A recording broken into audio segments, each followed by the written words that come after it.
Okay guys, तो नया topic start करते हैं जिसका नाम है इशू ऑफ डिबेंचर। अब सर, ये डिबेंचर क्या होते हैं, क्या पर्पस है, क्या है क्या नहीं है, सारी स्टोरी सुनाता हूँ जल्दी जल्दी में और चीजें कवर करते हुए। तो सर देखो, कंपनी को अगर पैसा रेस करना है तो या तो वो शेयर इशू करके पैसा ला सकती है अपने शेयर होल्डरों से, उसमें भी इक्विटी शेयर और प्रेफरेंस शेयर, और या फिर वो डेट इंस्ट्रूमेंट इशू करके पैसा ला सकती है अपने लेंडर्स से, या फिर बैंक से लोन ला सकती है। यही होते हैं सोर्स। तो या तो घर वालों से ले लो पैसा, शेयर होल्डरों से ले लो पैसा, या फिर बाहर वालों से ले लो पैसा, बैंक वालों से लोन ले लो, डिबेंचर इशू करके डिबेंचर होल्डरों से पैसा ले लो। ठीक है। तो कहने का मतलब there are two sources of fund, one is internal source of fund and second one is external source of fund. पर पता है चक्कर क्या है, कंपनी को अगर पैसा चाहिए और अगर वो इशू शेयर इशू करके पैसा लेकर आएगी तो फिर कंपनी को अपने बिजनेस के अंदर वोटिंग पावर शेयर करना पड़ेगा, बिजनेस के अंदर प्रॉफिट का परसेंटेज शेयर करना पड़ेगा, बिजनेस की मालिकाना हक ओनरशिप राइट्स देने पड़ेंगे। और अगर कंपनी ये नहीं चाहती है, यार आज मैं बिजनेस कर रहा हूं, मुझे नहीं देना किसी को शेयर, परसेंटेज का शेयर नहीं देना, पर मुझे पैसे भी चाहिए, मुझे प्रॉफिट में उसको हिस्सा भी नहीं देना और मुझे पैसे भी चाहिए, तो फिर मुझे क्या करना पड़ेगा, पैसा लोन पे लाना पड़ेगा, एक्सटर्नली पैसा लाना पड़ेगा। तो अगर ऐसा कंपनी करना चाहती है कि पैसा कंपनी की जरूरत है, if company wants to raise funds, raise additional fund, but company उन्हें ओनरशिप भी नहीं देना चाहती है, तो फिर कंपनी किस टाइप के इंस्ट्रूमेंट इशू करती है, डेट इंस्ट्रूमेंट इशू करती है, डिबेंचर्स इशू करती है। तो डिबेंचर इशू करके क्या लाया जाता है, कमॉन, पैसा लाया जाता है। ये एक तरह से कंपनी के ऊपर एक एक्सटर्नल लायबिलिटी होती है। जिनसे भी पैसा लाया जा रहा है वो हमारी कंपनी के मालिक वालिक नहीं बनते हैं भाई साहब, वो हमारी कंपनी के लिए क्या होते हैं, सिंपली लेंडर्स होते हैं। उन्हें कंपनी इन रिटर्न क्या देती है, ब्याज देती है, इंटरेस्ट देती है। समझ में आ रही है बातचीत, समझ में आ गया पक्का श्योर। तो इसलिए अपन क्या करते हैं, डिबेंचर को इशू करते हैं। तो डिबेंचर एक डेट इंस्ट्रूमेंट है जिसको इशू करके कंपनी एडिशनल फंड्स को रेज करती है without giving ownership right, without giving voting rights, और कंपनी इन टर्न उन्हें क्या प्रोवाइड करती है, इंटरेस्ट प्रोवाइड करती है। समझ में आ गया या नहीं है, तो इसको बोलते हैं कमॉन डिबेंचर। तो डिबेंचर के फीचर क्या क्या हैं सर, वो समझने से पहले अपन ही समझते हैं कितने टाइप के डिबेंचर होते हैं। तो देयर आर मेजरली 5 टाइप्स, और उसके अंदर भी दो दो सब टाइप हैं। ये सुन लेना, ट्रू फॉल्स के अंदर आएगा। First one is on the basis of security there are 2 types of debenture, on the basis of convertibility there are again 2 types of debenture, on the basis of permanence, on the basis of negotiability, on the basis of priority there are two types of debenture। तो overall देखा जाए 10 type के debenture आपके ICA के booklet में दिए हुए। तो on the basis of security there are 2 types of debenture. पहले का नाम लिखा हुआ है सिक्योर्ड डिबेंचर, सेकंड का नाम लिखा हुआ है कौन, अनसिक्योर्ड या फिर नेकेड डिबेंचर। सिक्योर्ड डिबेंचर का मतलब क्या होता है कि कंपनी ने आपको डिबेंचर डॉक्यूमेंट दिया और आपसे क्या ले लिया, लोन ले लिया, पैसा ले लिया, फंड्स ले लिए। ठीक, अब क्या गारंटी है कि कंपनी आपको पैसे चुका पाएगी, तो गारंटी के लिए आप क्या रखोगे भाई, कंपनी का कुछ असेट रखोगे गिरवी में, कोलेटरल एज ए कोलेटरल रखोगे हमारा कोई असेट। तो अगर आपने कोई मेरा असेट एज ए कोलेटरल रख के और फिर मुझे डिबेंचर का पैसा दिया है, फिर मुझे डिबेंचर लेके, मेरे डिबेंचर लेके आपने मुझे पैसा दिया है, तो वो डिबेंचर कौन से हो गए भाई साहब, वो हो गए सिक्योर्ड डिबेंचर। कौन से हो गए कौन, सिक्योर्ड डिबेंचर। कि कल को अगर एज अ कंपनी में आपका पैसा नहीं लौटा पाया तो आप मेरे असेट्स वगैरह को बिकवा के पैसा रिकवर कर सकते हो। समझ में आ गई बात। तो कौन से डिबेंचर होल्डर हो गए आप, सिक्योर्ड डिबेंचर होल्डर हो गए। ठीक है। अच्छा, अनसिक्योर्ड डिबेंचर वाले कौन होते होंगे, जिनसे पैसा तो ले लिया पर कोई भी चीज गिरवी, कोई भी चीज सिक्योरिटी में नहीं रखी, वो अनसिक्योर्ड हो गया भाई साहब। तो जो क्या लिखा हुआ है, अब इसमें भी सुनना ध्यान से, सिक्योर्ड में भी 2 टाइप के चार्ज होते हैं। आता है ट्रू फॉल्स, इसलिए लेके आया हूं डिटेल में। तो पहली बात तो सिक्योर्ड बताओ क्या होते हैं। Secured, these debenture are secured by control on the asset, charge on the asset. Asset गिरवी रख के मैं उनसे पैसा लाया हूं, तो अब उस असेट का कंट्रोल डिबेंचर होल्डर के पास। कंट्रोल का मतलब ये नहीं कि वो उसके घर पे रखे आया मैं असेट, असेट तो मैं यूज कर रहा हूं, मशीनरी तो मैं यूज कर रहा हूं, बिल्डिंग मेरे पास ही है, जमीन मेरे पास ही है, बट कंट्रोल का मतलब क्या है कि अगर अब मैं इसमें कभी भी कोई चेंज करना चाहूंगा, नई मशीन लाना चाहूंगा, इसको बेचना चाहूंगा, इसको बेचने के लिए फिर मुझे किससे पूछना पड़ेगा भाई? डिबेंचर होल्डर से पूछना पड़ेगा। इनके पास में क्या है? मेरे असेट का कंट्रोल है। क्या कमॉन? कंट्रोल है। कंट्रोल को बोलते हैं चार्ज। क्या है कमॉन? चार्ज। कि मेरा तुम्हारे पे, मैं इंचार्ज हूं तुम्हारा, मतलब तुम्हारा कंट्रोल मेरे पास में है, ठीक है। तो these debenture are secured by a charge upon some or all of the asset. आपने मेरे कुछ असेट या सारे असेट्स पे एक चार्ज क्रिएट कर दिया है, वो आपके कंट्रोल में है, और जब भी मैं अगर उनको असेट को बेचूंगा तो मुझे पहले आपको पैसा चुकाना पड़ेगा या आपसे परमिशन मांगनी पड़ेगी, सिंपल सी बात है। और जब भी अगर मैंने वो आपका पैसा नहीं चुकाया तो आप मेरे इन असेट्स को बेच सके पैसा रिकवर कर सकते हो। ठीक है भाई साहब? इसका मतलब मेरे असेट आपके किस में है? कंट्रोल में या फिर चार्ज में, अंडर योर चार्ज। चार्ज भी दो टाइप के होते हैं, एक तो होता है फिक्स्ड चार्ज, एक होता है फ्लोटिंग चार्ज। अब ये फिक्स का मतलब क्या होता है और फ्लोटिंग का मतलब क्या होता है, ये बहुत इंपॉर्टेंट है। इस पे बनेगा ट्रू फॉल्स, मेरी गारंटी इस पे बनेगा ट्रू फॉल्स। ठीक है, ध्यान से देखना। फिक्स चार्ज का मतलब होता है कि स्पेसिफिक असेट पे मॉर्गेज है, मतलब ये असेट मैं डिबेंचर होल्डर से बिना पूछे बेच नहीं सकता, और अगर बेचूंगा और पैसा आएगा तो सबसे पहले किसको चुकाना पड़ेगा? डिबेंचर होल्डर को चुकाना पड़ेगा। अब फ्लोटिंग चार्ज का मतलब क्या होता है? फ्लोटिंग चार्ज का मतलब होता है कि आपका किसी स्पेसिफिक असेट पे कोई चार्ज नहीं है, आपका तो सारे असेट्स पे चार्ज है। फ्लोटिंग चार्ज क्या होता है? Come on, floating charge. फिक्स नहीं है कि भैया ये असेट ही तुम गिरवी रखे हो मेरे पास में, हाँ, सारे असेट तुम्हारे पास में कंट्रोल में है फ्लोटिंगली। कमॉन, तो ये कौन चार्ज है आपके पास में? कमॉन, फ्लोटिंग चार्ज है। इनफैक्ट फ्यूचर में जो असेट आने वाले हैं ना, वो भी आपके आज ही क्या है? कंट्रोल में। कौन से चार्ज के अंडर? Floating charge. और फिक्स चार्ज का मतलब कुछ स्पेसिफिक असेट आपके कंट्रोल में, आपके चार्ज में, उसको बोलते हैं फिक्स्ड चार्ज। क्या बोलते हैं? Come on, fixed charge. तो ये आएगा आपके ट्रू फॉल्स में, ध्यान रखिएगा।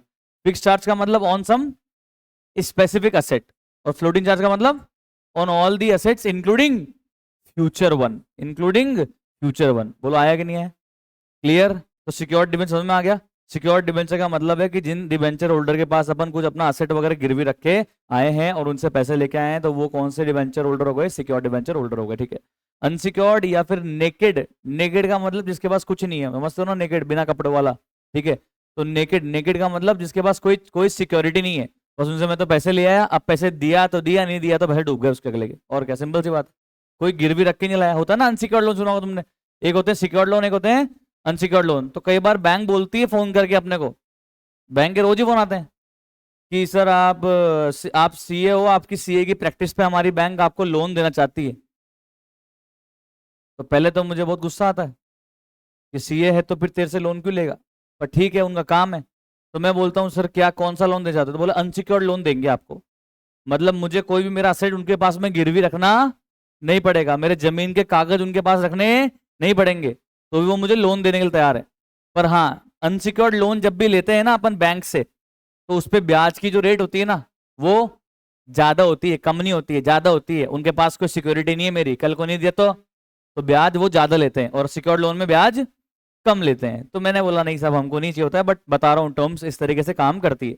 तो अनसिक्योर्ड डिवेंचर का मतलब ऐसे डिवेंचर होल्डर जिनके पास में मैंने कोई भी एसेट वगैरह गिरवी नहीं रखा है, वो सिक्योर्ड नहीं है, उन्होंने मुझे पैसा दे दिया है। बोलो क्लियर? और सिर्फ हमने प्रॉमिस किया है, कोई असेट गिरवी नहीं रखा है, प्रॉमिस किया, विश्वास पे डिवेंचर होल्डर ने मुझे पैसा दिया है। तो company merely by the promise to pay interest on due dates and to repay the amount due on maturity, company पैसा एक बार कर लेती है ऐसे डिवेंचर इशू करके, इनको बोलते हैं अनसिक्योर्ड डिवेंचर। बोलो क्लियर है? तो बताओ रिस्की कौन सा है, सिक्योर्ड अनसिक्योर्ड? अनसिक्योर्ड, ऑब्वियसली नाम से समझ में आ रहा है यार, अनसिक्योर्ड है। ठीक है, चलते हैं आगे। कन्वर्टेबल और नॉन कन्वर्टेबल का मतलब क्या होता है? कन्वर्टेबल का मतलब होता है भाई ऐसे डिवेंचर जो फ्यूचर में किस में कन्वर्ट हो जाएंगे? शेयर्स में, सिंपल। तो वो कन्वर्टेबल है। और ऐसे डिवेंचर जो फ्यूचर में शेयर्स में कन्वर्टेबल नहीं होंगे, कन्वर्ट नहीं होंगे, वो कौन डिवेंचर है? नॉन कन्वर्टेबल है। अब इसमें कोई अंदर टेक्निकलिटी नहीं है। ठीक है, चलते हैं आगे। अब सर ये सबको आता है सर, परमानेंस।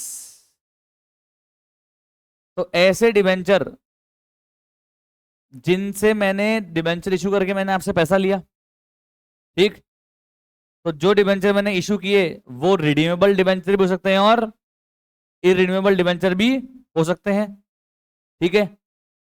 तो मैं आपको डिबेंचर दे रहा हूं और आपको कह के दे रहा हूं कि भाई ये डिबेंचर में आपको, डिबेंचर मतलब पन्ना, एक पेपर, एक सर्टिफिकेट दे रहा हूं मैं आपको कि मैंने आपसे पैसा लिया है, उसको बोलते हैं डिबेंचर। अरे बॉन्ड है, बॉन्ड, बॉन्ड, प्रोमिसरी बॉन्ड है, नोट है कि हाँ हाँ भाई साहब मैंने आपसे 1 लाख रुपए लिए हैं, एक्नोलेजमेंट ऑफ डेट है वो, क्या है, एक्नोलेजमेंट ऑफ डेट, कि आई एम एक्नोलॉजिंग कि तुमने मुझे क्या दिया, कौन, डेट दिया है, पैसा उधार दिया है, इसको सर्टिफाई कर रहा हूं मैं, देखो साइन कर रहा हूं और लिख रहा हूं कि मैं तुम्हें कब रीपे करूंगा, कितना परसेंट से रीपे करूंगा, टुकड़ों में दूंगा तो कब कब दूंगा, इंस्टॉलमेंट्स में दूंगा तो कब कब दूंगा, और इकट्ठा दूंगा तो कब दूंगा इकट्ठा एक साथ आपको, ठीक है। ब्याज दूंगा तो कैसे, 6 महीने में दूंगा, साल भर में दूंगा, 9 महीने में दूंगा, 15 महीने में दूंगा, ठीक है, वो सब कुछ लिखा रहता है, सब कुछ लिखा रहता है उस डॉक्यूमेंट पे, उसको बोलते डिबेंचर। तो मैंने आपको डिबेंचर दिया और आपसे क्या लिया, पैसा, क्या लिया, कमॉन, पैसा। अब उस डिबेंचर के डॉक्यूमेंट में लिखा हुआ है कि भाई मैं आपका पैसा जो है वो रीपे करूंगा, तो वो कौन सा डिबेंचर दिया मैंने आपको, रिडीमेबल डिबेंचर देके पैसा लिया। और अगर डॉक्यूमेंट पे लिखा हुआ ही नहीं है कि रीपे करूंगा, तो वो कौन सा डिबेंचर देके पैसा लिया, इरिडीमेबल डिबेंचर देके पैसा ले लिया। आप बताओ कौन से डिबेंचर देके पैसा लेते हैं, रिडीमेबल, इरिडीमेबल, रिडीमेबल या फिर irredeemable, obviously redeemable. Irredeemable debenture देके आप डिबेंचर होल्डर से पैसा लोगे तो वो देगा कि तुम्हारे को, यार वो कहेगा मैं तुम्हारा मालिक तोड़ ना हूं कि तुम कह रहे हो कि मैं पैसा दूंगा ही नहीं तुम्हारे को, तो फिर मुझे ओनरशिप दे दो, फिर इंटरेस्ट क्यों दे रहे हो भाई। अगर अपन किसी से लोन लेते हैं तो लोन तो वापस देना पड़ता है ना, देना पड़ता है ना भाई साहब।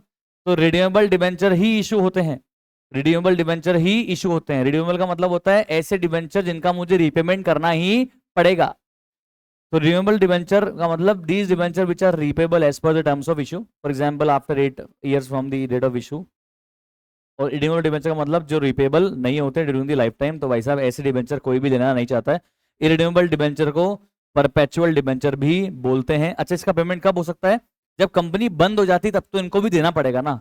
ऐसा मत समझना कंपनी बंद हो रही, कंपनी के सामान सट्टे बिक रहे हैं तो भी इरिन्यूएबल डिबेंचर को पेमेंट नहीं करना पड़ेगा, तब तो करना पड़ेगा, पर during the life time of the company payment करने की कोई लाइबिलिटी हमारे पास में नहीं है। बोलो क्लियर है। अच्छा, कंपनी चाहे तो कर सकती है, कंपनी ना चाहे तो ना करे, पर कब तो करना ही पड़ेगा इनको भी पेमेंट, जब कंपनी क्या हो रही है, वाइंड अप हो रही है, लिक्विडेट हो रही है, कंपनी के सामान वामान बिक रहे हैं और उसके बाद अपनी लाइबिलिटी को चुका रही है, तो डिबेंचर होल्डर को पेमेंट करना पड़ेगा। हाँ, पहले कौन से डिबेंचर होल्डर का पेमेंट किया जाएगा और फिर अनसिक्योर्ड। समझ में आ गया।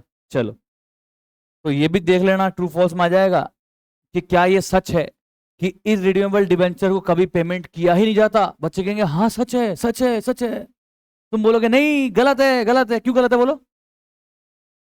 हाँ, these are repaid only at time of liquidation. या आपसे ऐसा पूछ ले कि इरिडीमेबल डिबेंचर को तो लिक्विडेशन ऑफ कंपनी के टाइम पे भी पैसा नहीं दिया जाता, तो बच्चे फंस जाए जाल में। बच्चों के हाँ यार सही है, नाम भी रिडीमेबल है, मतलब रिपेमेंट होता ही नहीं होगा। नहीं भाई साहब, लिक्विडेशन के टाइम पे तो रिपेमेंट होगा। समझ में आ रहा है। ये कहाँ आएंगे, ट्रू फॉल्स में, थोड़ा ध्यान से, ठीक है। आगे, नेगोशिएबिलिटी। अरे कि मैंने तुम्हें डिबेंचर दिया और तुमसे क्या ले लिया, पैसा। तुमसे क्या लिया, कमॉन, पैसा। अब पैसे कौन मांगते हो, तुमने पैसे दिए तो पैसे कौन मांगते हो, तुम मांगते हो ना पैसे, ठीक। अब है ना, मान लो तुम्हें चाहते हो कि सर, मैं कंपनी हूं, तुम्हें चाहते हो कि कंपनी तो हमारा वाला पैसा मेरे XYZ दोस्त को दे देना, या तुम्हें चाहते हो कि कंपनी मैं जिसको भी बोलूंगा तो उसको पे कर देना।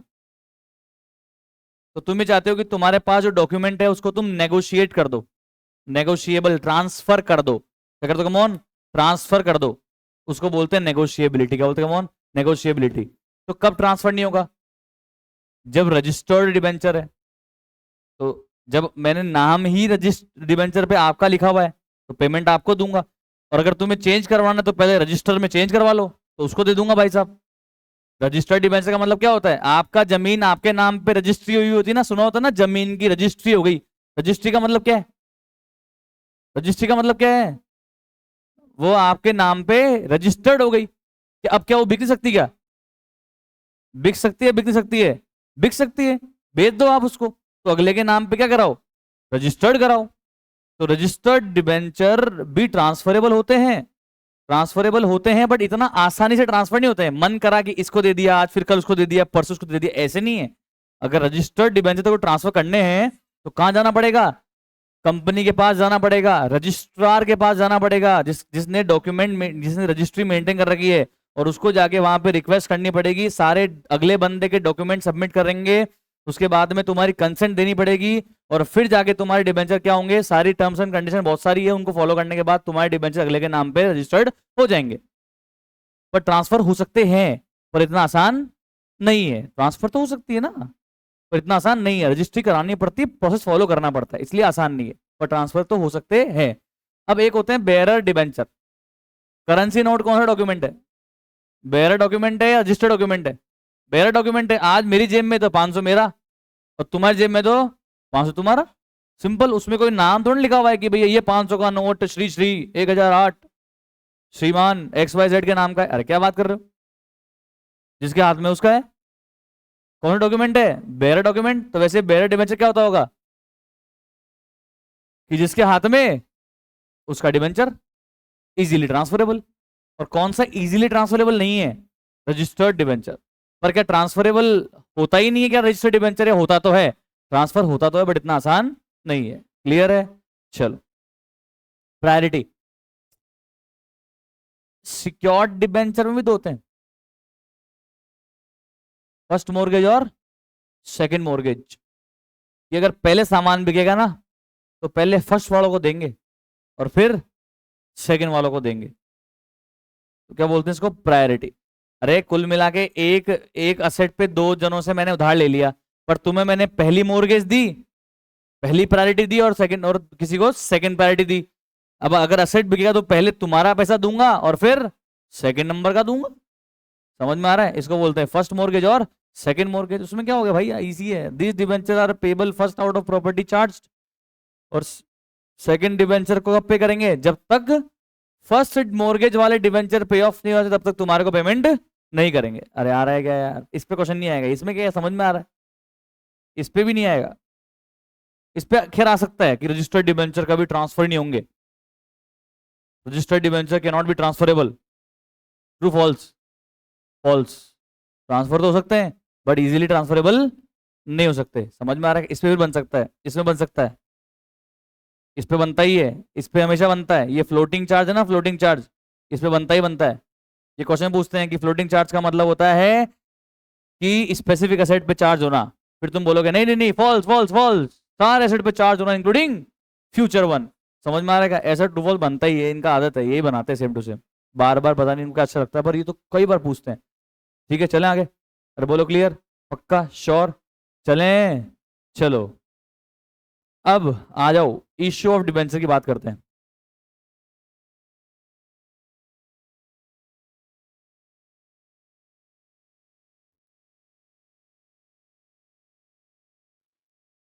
डिबेंचर को इशू किया जा सकता है,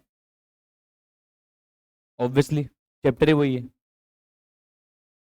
तो या तो अपन इशू करते हैं किसके बदले में?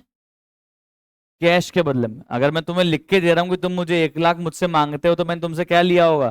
ये तो कैश लिया होगा, या फिर कुछ और लिया होगा फॉर कंसिडरेशन।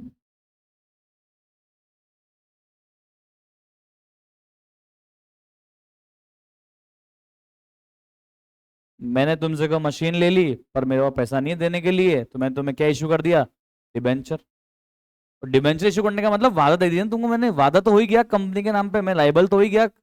अब कल को मैंने तुम्हें पेमेंट नहीं किया, चाहे अनसिक्योर्ड चाहे सिक्योर्ड, तुम मेरे पे लीगल कार्रवाई तो कर ही सकते हो ना यार। तुम ये मत समझना कि अनसिक्योर्ड डिबेंचर होल्डर तुमको पैसा ही नहीं मिलेगा। अरे कैसे नहीं मिलेगा? लीगल तुम्हारे पास डॉक्यूमेंट है भाई। क्या बात कर रहे हो? मैंने तुम्हें सर्टिफिकेट पे लिख के दिया कि मैं तुमसे पैसा लिया है।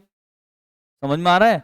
तुम ये मत समझ लेना कंपनी पे केस नहीं हो सकते हैं, और तुम ये मत समझ लेना कंपनी की हमेशा लिमिटेड लाइबिलिटी होती है। तो पढ़ा होगा आपने, कॉर्पोरेट वेल लिफ्ट हो जाती है अगर कंपनी फ्रॉडबाजियां कर रही होती है ना। तो जो कॉर्पोरेट वेल होती है ना, जो कंपनी को बोलती है कि हाँ ठीक है भाई, तू तो अनलिमिटेड, तू तो लिमिटेड लाइबिलिटी है, हाँ लिमिटेड लाइबिलिटी से किस में कन्वर्ट हो जाती है वो? अनलिमिटेड में। अगर कंपनी अनशन काम कर रही है तो उनको जो जब तक आइडेंटिटी दी हुई है तब तक ही ठीक है। उसके बाद नहीं है।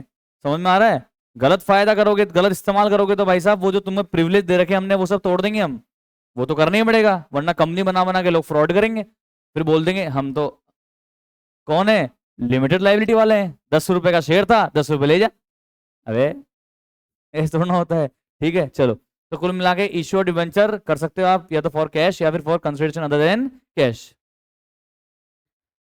अब issue of debenture for cash में भी हमारे पास में 3 केस है। या तो आप डिबेंचर को इश्यू कर सकते हो पार पे, या फिर डिस्काउंट पे, या फिर प्रीमियम पे। Sir debenture can be issued discount? जी हाँ, यस, डिबेंचर डिस्काउंट पे इशू हो सकता है, पर शेयर डिस्काउंट पे इशू नहीं हो सकता है। तो आप इशू कर सकते हो किस पे, किस पे कौन?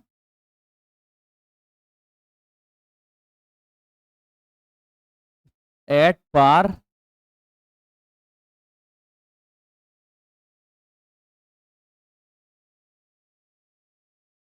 एट प्रीमियम और एट,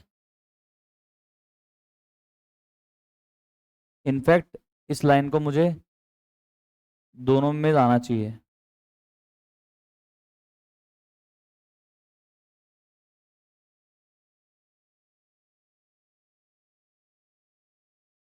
तो इशू हो सकता है पार पे, प्रीमियम पे और डिस्काउंट पे, but redemption can only be allowed at par और एट प्रीमियम। डिस्काउंट पे रिडीम आप कभी भी नहीं कर सकते हो। रिडम्पशन, रिडम्पशन का मतलब होता है रीपेमेंट, रीपेमेंट करना है तो पार पे कर या फिर प्रीमियम पे कर, डिस्काउंट पे रीपेमेंट अलाउड नहीं है। समझ में आ गई बातचीत? पक्का श्योर, याद आ रहा है ना? तो देखो ये तो हो गया इशू।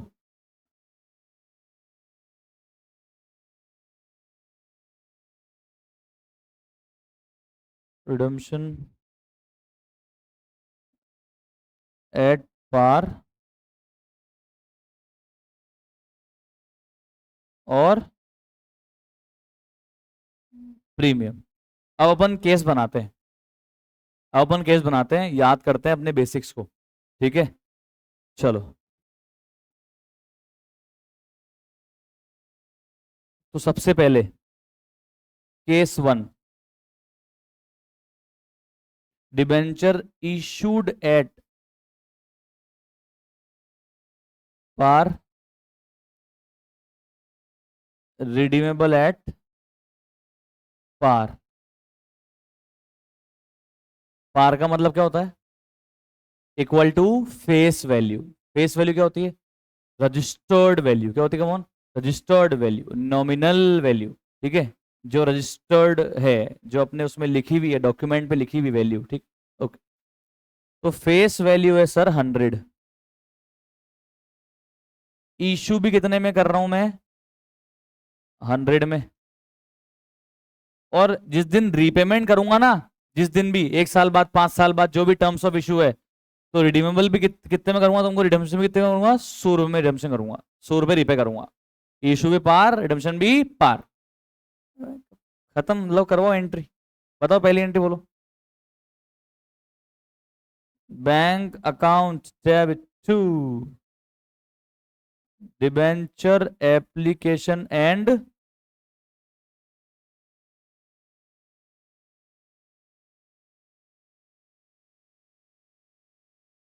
कितने रुपए? 100, 100। अगली entry, debenture application and allotment debit to, जितना भी परसेंटेज है ना, रेट है जो भी डिबेंचर पे, तो 2% डिबेंचर। ध्यान रखना बेटा, इस डिबेंचर अकाउंट में हमेशा कितनी वैल्यू जाती है, और बैंक में हमेशा कौन सा पैसा आएगा? जितने में तुम्हें डिबेंचर दूंगा उतने ही आएंगे ना पैसे तो खाते में यार। उस पैसे में से डिबेंचर में कितना डाल दूंगा? जितनी फेस वैल्यू है, और अगर एक्स्ट्रा आया तो सिक्योरिटी प्रीमियम, और कम आया तो डिस्काउंट में डेबिट कर देंगे। यस और नो? और बोलो क्लियर? क्लियर, आगे चलो। तो पहले मैं आसान आसान केस ले रहा हूँ। Case 2,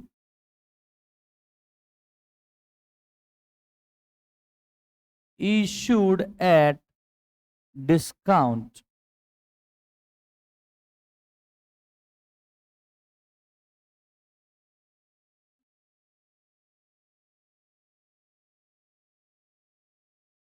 redeemable at par. Face value है 100, मतलब चीज कितने की है, 100 की। अच्छा, इशू कितने में कर रहा हूं, 110 या 90? 90 डिस्काउंट पे इशू कर रहा हूं ना। और रिडम्पशन कितने पे करूंगा, 100 पे। Redemption at par, redemption at par. Okay, 100 की चीज कितने में दी आपको, 90 में। और रिटर्न भी कितने करूंगा वहां पे, 100। तो 100 से कम तो रिटर्न कर ही नहीं सकता। रिडम्पशन एट डिस्काउंट तो परमिटेड ही नहीं है। तो बताइए क्या एंट्री होगी मेरे भाइयों बहनों। बैंक अकाउंट डेबिट कितना, come on, 90 to debenture application and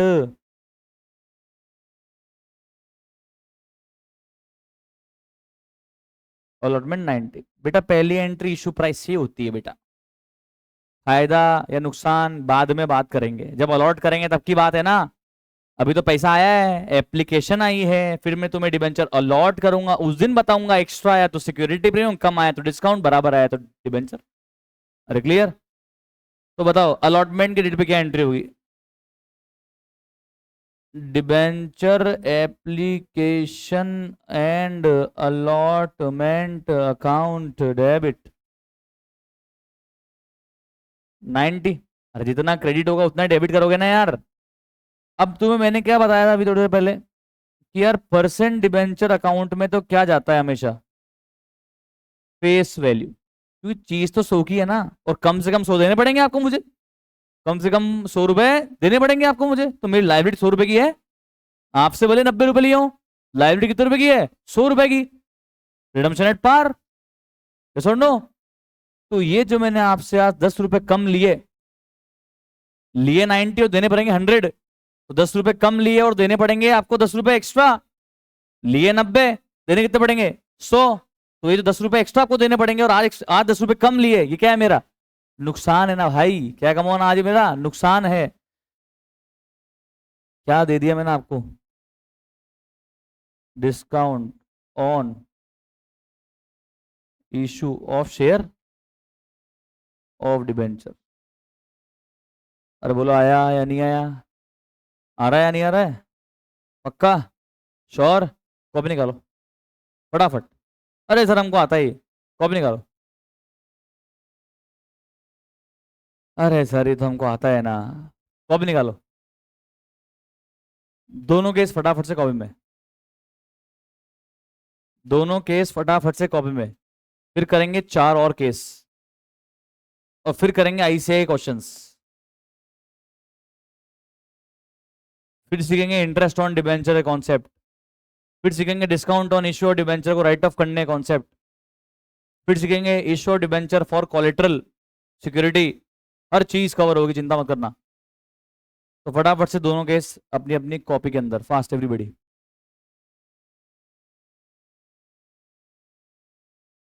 तो लिखा आपने, तो चलो इसको, इस वाले पार्ट को आज यहां तक ही रखते हैं, ठीक है। फिर कंटिन्यू करेंगे अपन कल।